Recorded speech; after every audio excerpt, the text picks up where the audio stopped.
segala yang datang dari Allah itu tidak mungkin buruk. Tidak mungkin. Kenapa kita diminta untuk taat dengan mutlak? Karena segala yang datang dari Allah pasti baik. Ya, pasti baik. Karena Allah menurunkan segala maslahat sesuai kebutuhan kita. Cuma manusia kadang-kadang, menginginkan sesuatu dengan pikiran pendeknya yang bukan kebutuhannya. Al-Baqarah 216. Agak pelan-pelan kita ya.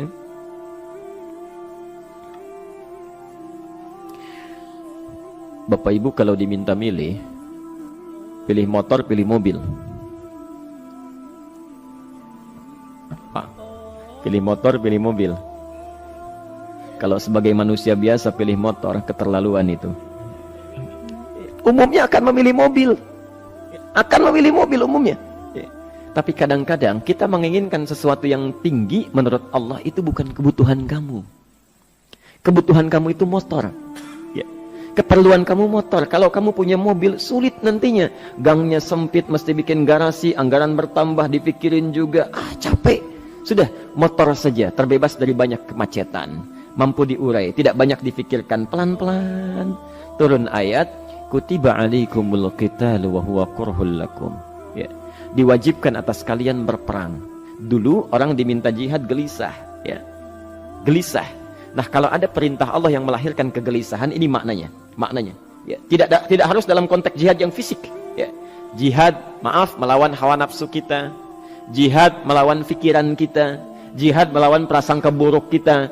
Kadang-kadang ada keinginan kita yang kita inginkan menurut Allah itu belum baik untuk kita.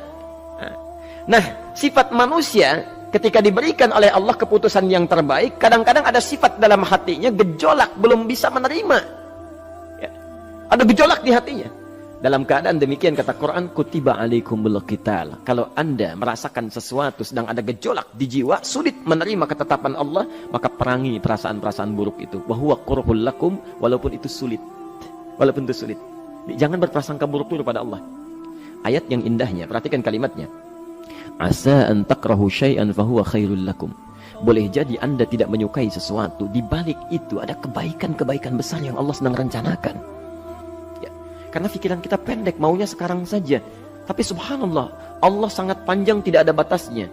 Allah memberikan maslahat sampai kamu meninggal, ini maslahatnya. Kamu berpikir sekarang saja. Wa asa an tuhibbu syai'an wa huwa syarrul lakum. Sedangkan boleh jadi di balik yang kita sukai ada keburukan yang sedang menunggu kita di depan ini, kamu tidak tahu. Ya. Apa logikanya?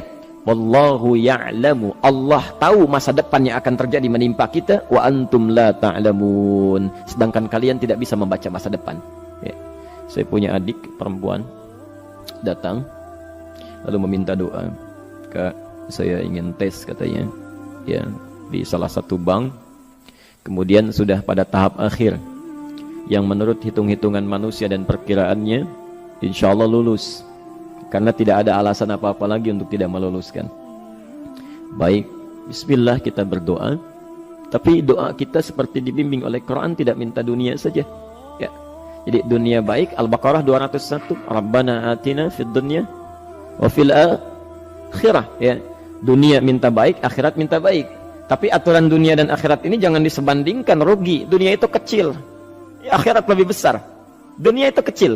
Makanya diatur di Al-Qasas ya, ayat 77 sampai 78 itu aturannya, wabtaghi fima atakallahu daral akhirah wala tansa nasibaka minad dunya.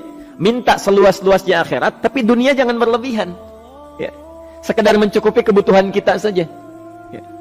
Pakaian, Bapak Ibu sekalian, ya, kita beli pakaian sesuai kebutuhan saja, jangan berlebihan. Ya. Cukup ketika kita akan sholat, layak, indah dalam pandangan Allah. Ketika kita akan bermuamalah, bagus, tidak mengecewakan orang lain, sudah. Maka waktu selebihnya, ketika kita mencari sesuai kebutuhan, waktu selebihnya bisa digunakan untuk memperbanyak ibadah.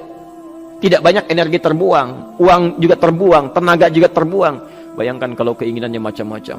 Wah, ingin baju terbaru, ingin tasnya Hermes, mereknya dari Paris, sekarang juga mesti dibeli. Wah, uangnya sudah 400 juta keluar, tenaga mesti keluar, beli tiketnya macam-macam dan sebagainya. Habis waktu untuk mengejar dunia, ibadah tertinggalkan.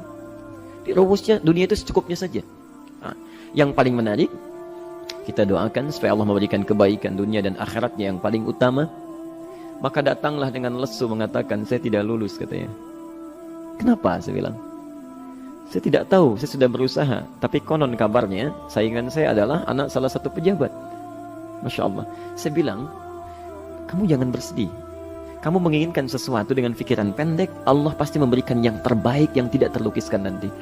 Subhanallah, pekan beberapa hari setelah itu, muncul berita, ternyata dia diterima di bank syariah. Ya. Dia menginginkan sesuatu yang diinginkan, Allah menginginkan lebih dari apa yang dia harapkan. Dikasih bank syariah, di situ terjaga, meningkat keagamaannya, terjaga hijabnya, segalanya, dan disitulah kemudian diarahkan untuk menemukan jodohnya. Masya Allah.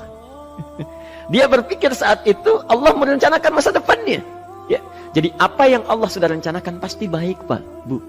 Jadi tadi dari salat subuh yang pertama kali ingin disampaikan adalah, coba dilihat sampai subuh ini, adakah aturan Allah dan Rasulnya yang sampai subuh ini pernah kita langgar, pernah kita ragukan. Barangkali itu yang membuat kehidupan kita sulit.